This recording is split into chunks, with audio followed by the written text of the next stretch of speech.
ರಾಮ್ ಅವರು ವೈಷ್ಣವಿಗೆ ಸ್ಕಾಲರ್ಶಿಪ್ನ ಕೊಟ್ಟಿದ್ದು ನನಗೆ ತುಂಬಾ ಇಷ್ಟ ಆಯಿತು. ಹುಡುಗಿರೋ ಶಿಕ್ಷಣ ಪಡಿಬೇಕು ಅನ್ನೋ ಯೋಚನೆ ಇದೆಯಲ್ಲ ಅವ್ರಿಗೆ, ನಿಜವಾಗ್ಲೂ ಗ್ರೇಟ್. ಎಲ್ಲಕ್ಕಿಂತ ಮುಖ್ಯವಾಗಿ ಎಲ್ಲ ಕ್ರೆಡಿಟ್ಸ್ನು ನನಗೆ ಕೊಟ್ರಲ್ಲ, ತುಂಬಾ ಖುಷಿ ಆಯಿತು. ಯಾರು ತಾನೇ ತಮ್ಮ ಸ್ಥಾನ ಬಿಟ್ಕೊಡ್ತಾರೆ? ಇಷ್ಟು ದೊಡ್ಡ ಪೈಲ್ವಾನ ಇಷ್ಟೊಂದು ವಿನಯವಾಗಿ ಮುಗ್ಧನಾಗಿದ್ದಾರಲ್ಲ.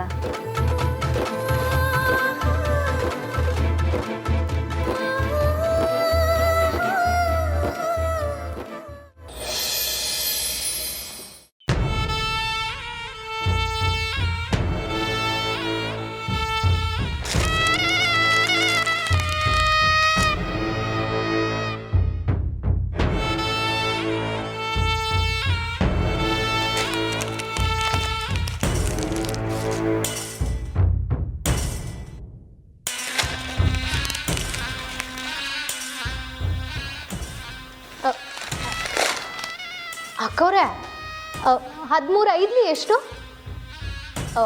ಹೋಗ್ಲಿ ಬೇಡ ಬಿಡಿ. 18 ಆರ್ಲಿ? ಚಂದ್ರಿ ಸುಮ್ಮನಿದ್ರೆ ಸರಿ ಇಲ್ಲ, ನಿನ್ನ ತಲೆ ಹೊಡೆದಾಕ್ಬಿಡ್ತೀನಿ. ಹೊಡೆದಾಕ್ಬಿಡಿ ಅಕ್ಕವ್ರೆ. ನಾಳೆ ಆ ಟೀಚರ್ ಈ ಮನೆಗೆ ಸೊಸೆಯಾಗಿ ಬಂದು ಮಗ್ಗಿ ಕೇಳಿ ತಲೆ ಒಡೆಯೋಕ್ಕಿಂತ ಮುಂಚೆ ನೀವೇ ನನ್ನ ತಲೆನ ಹೊಡೆದಾಕ್ಬಿಡಿ. ತಲೆ ಕೆಟ್ಟಿದ್ದೇನೆ ನಿಂಗೆ? ಮತ್ತಿನ್ನೇನಕ್ಕವ್ರೆ, ಈ ಸ್ಕೂಲಾಗೆ ಒಬ್ರನ್ನೊಬ್ರು ಹೊಗಳ್ಕೊಂಡಿದ್ದನ್ನ ನೋಡ್ಲಿಲ್ವಾ? ನನ್ನ ಮನಸ್ಸು ಯಾಕೋ ಅವಳೆ ಈ ಮನೆಗೆ ಸೊಸೆಯಾಗಿ ಬರ್ತಾಳೆ ಅಂತ ಹೇಳ್ತೈತೆ. ನಿನ್ ಮನ್ಸಿಗೆ ಬೆಂಕಿ ಹಾಕ. ಎಳೆ ಮೇಲೆ ಎತ್ತೇಳೆ. ಯಾವತ್ತಾದ್ರೂ ಒಳ್ಳೇದ್ ಮಾತಾಡಿದ್ಯಾ ನೀನು?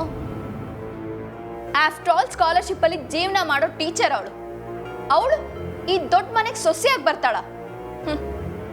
No chance. ಅವಳೇನೋ ಆಫ್ಟರ್ ಆಲ್ ಟೀಚರೇ ಆಗಿರ್ಬೋದು, ಆದರೆ ಅವಳು ಬಲೆಗೆ ಹಾಕ್ಕೊಂಡಿರೋದು ನಮ್ಮ ರಾಮಣ್ಣನಲ್ವೇ?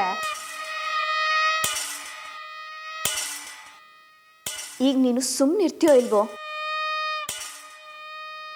ಅವರಿಬ್ರು ಎಷ್ಟೇ ಪ್ಲ್ಯಾನ್ ಮಾಡಿದ್ರು ರಿಮೋಟ್ ಇರೋದು ನನ್ನ ಹತ್ರ. ಅವರಿಬ್ರು ನಾನು ಅಂದ್ಕೊಂಡ್ರೇನೆ ಭೇಟಿ ಮಾಡಬೇಕು. ಸುಮ್ಮನೆ ನನ್ನ ತಲೆ ಬಿಸಿ ಮಾಡಬೇಡ. ಹೋಗಿ ನನಗೊಂದು ಕಪ್ ಐಸ್ ಕ್ರೀಮ್ ತೊಗೊಂಡು ಬಾ. ಮತ್ತೆ ಮಗ್ಗಿ